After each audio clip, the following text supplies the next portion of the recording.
What about vibration?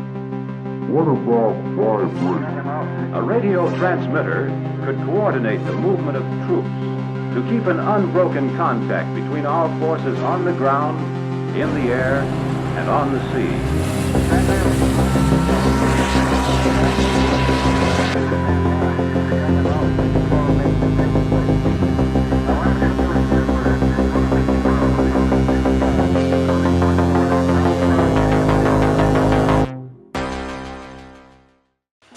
We are back, and in this video I'm going to be doing a bit of a service on the Jeep. We're going on a bit of a journey down to Victoria along the Great Ocean Roads. Just want to make sure it's got new oils, everything's really good, really reliable, and I'm going to show you guys a couple of little things that have just been done to the Jeep since the gearbox got put back in. I did a full gearbox swap in this car, and if you haven't seen that video, click the link up here to go watch that one. So yeah, let's get into it. Okay, so one thing that I've done that was really bugging me before is, as you can see here, this is just the bare plastic. I have painted most of them, and now they're nice and black, even though they're a bit dirty. These ones look way better than these ones. These were the plastic bits that were ugly grey, and now they're nice shiny black compared to ugly grey. Another thing that was really annoying me is when I got this new exhaust put in, the exhaust shop, when they put it on, they welded it in a little bit too far that way, and when I used to turn left, this bit of the tyre here used to actually rub on the exhaust right there. And it used to make a really annoying noise, and it's worn away at the tyre a little bit. To fix it, what I've done is I've just used some hose clamps, and now the exhaust is over that way a little bit more, and this won't rub.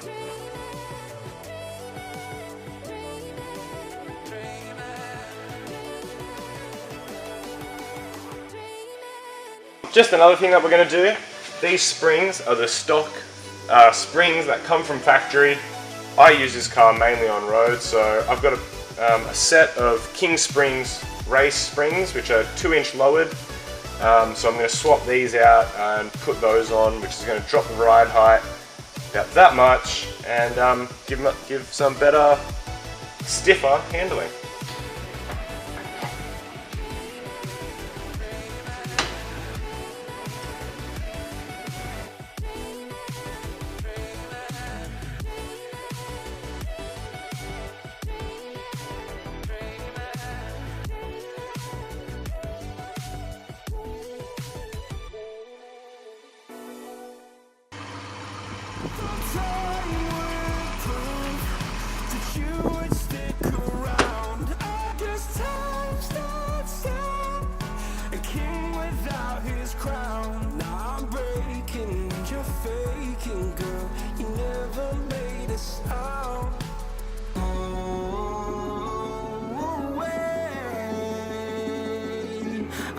Okay, so these are the springs that are going to be going on my Jeep, and we're going to put the ones that were on mine onto this one. So let's go ahead and get these ones off.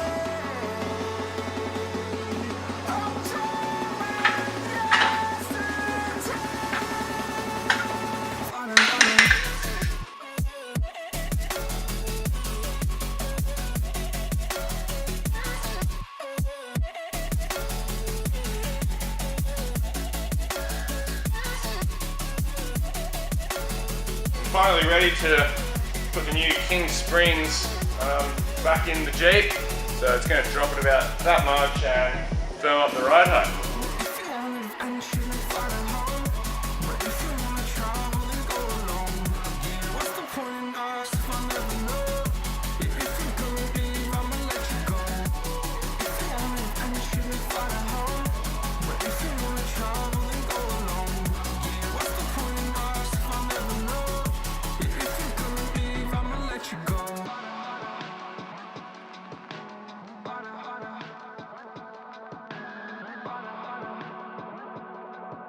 So it's 240. The new springs are in. Since the engine was pretty much rebuilt a couple of months ago, the engine oil needs to be changed quite regularly just to get out any imperfections, any bits of metal that might be in the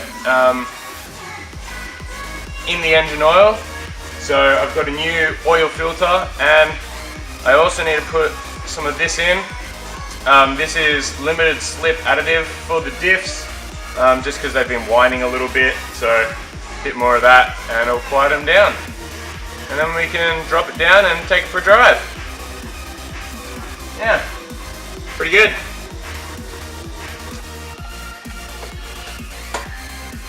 Ugh, yeah. It was definitely due for an oil change.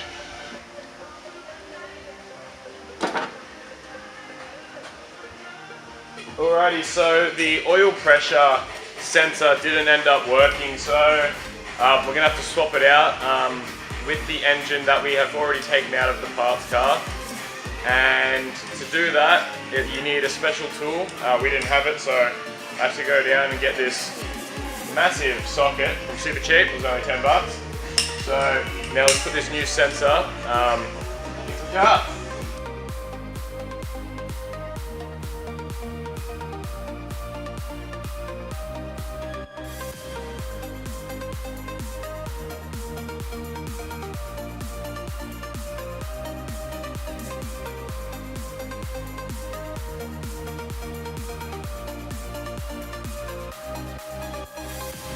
So this is the oil pressure gauge, and if I fixed it, it won't just sit there on zero, it'll actually go up, so.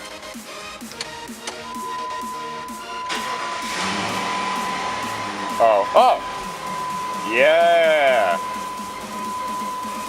I thought that didn't work for a second there, and then turned out it did. Awesome.